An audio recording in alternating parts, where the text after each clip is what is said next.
So, you've got a massive cybercrime bust in Africa on one hand and a targeted car bombing in Moscow on the other. What in the world could these two events possibly have in common? Well, it turns out a lot more than you might think. Today, we're going to break down a new kind of shadow war that's totally changing what security means for all of us.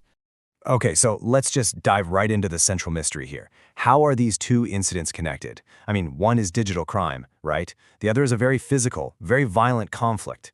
But the thing is, they both operate in the shadows, and they both cross borders like they're not even there. Let's break it down, and we'll start in Africa.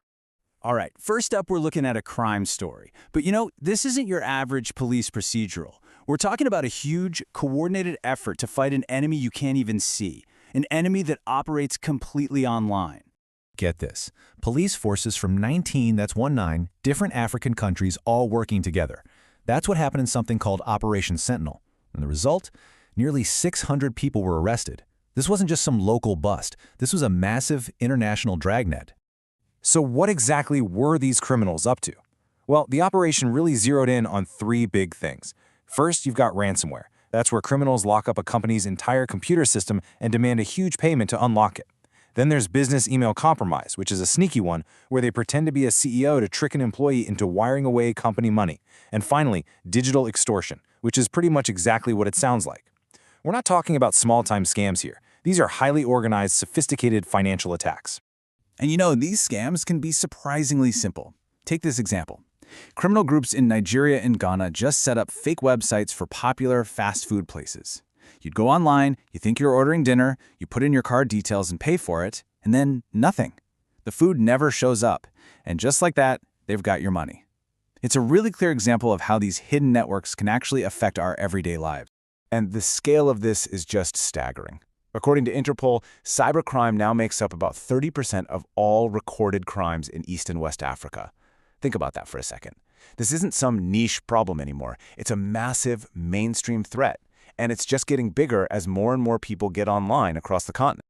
Okay, now we're going to completely switch gears. Let's leave the digital world behind for a minute and travel to the heart of Russia, where a very different kind of shadow war is being fought, one with very real and very explosive results. So, in a southern district of Moscow, an explosive device that was hidden under a car is detonated. The target and the victim was Lieutenant General Fanil Savarov, the head of operational training for Russia's entire armed forces. This was a direct hit on a super high-ranking military official, happening miles and miles away from any traditional battlefield. And here's the thing. This wasn't a one-off incident, not even close. General Savarov is actually the third Russian general to be killed by a car bomb in Moscow this year alone. Back in April, it was General Yaroslav Masalik. Almost a year ago, General Igor Kirilov. This pattern sends a very clear, very chilling message. The war isn't just happening hundreds of miles away on the front lines, it's right here in the capital. Predictably, the finger-pointing started almost immediately. Russian investigators accused Ukrainian special services. Now, Ukraine, as a matter of official policy, never confirms they're involved in attacks like these. But it's pretty common for their intelligence sources to kind of leak responsibility off the record. It's a strategy of, let's call it, deliberate ambiguity. And this whole approach fits perfectly with the strategy that Ukrainian President Volodymyr Zelensky has been talking about for years, the idea of taking the war back to Russia. These attacks are meant to show what they're capable of and to intimidate, really, proving that no one and no place is truly safe. So, okay, a digital crime wave in Africa and a physical assassination campaign in Moscow. On the surface, they seem like they're from two completely different worlds, right? Well, this is where we start connecting the covert dots. When we actually put these two events side by side, a really fascinating pattern starts to show. I mean, sure, the actors are different, criminals versus state agents, and the domain is different, digital versus physical. But look at the shared tactics. Both are transnational, crossing borders. Both are covert, happening in the shadows. And maybe this is the most important part. The battlefield isn't some clearly marked military zone anymore. The battlefield is the internet. It's our city's streets. And that brings us to the real heart of the matter.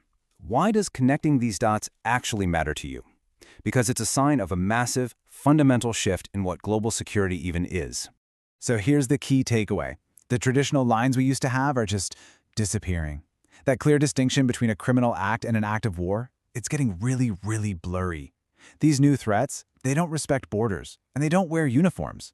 They could be carried out by anyone from anywhere, and they can target anyone. This means that national security isn't just about armies and borders anymore. It's about the safety of our data, our infrastructure, and our public spaces. So we're left with a really critical question for our time, aren't we? When the front line is everywhere and the enemy can be anyone, what does security even mean today? It's a question that we really can't afford to ignore anymore.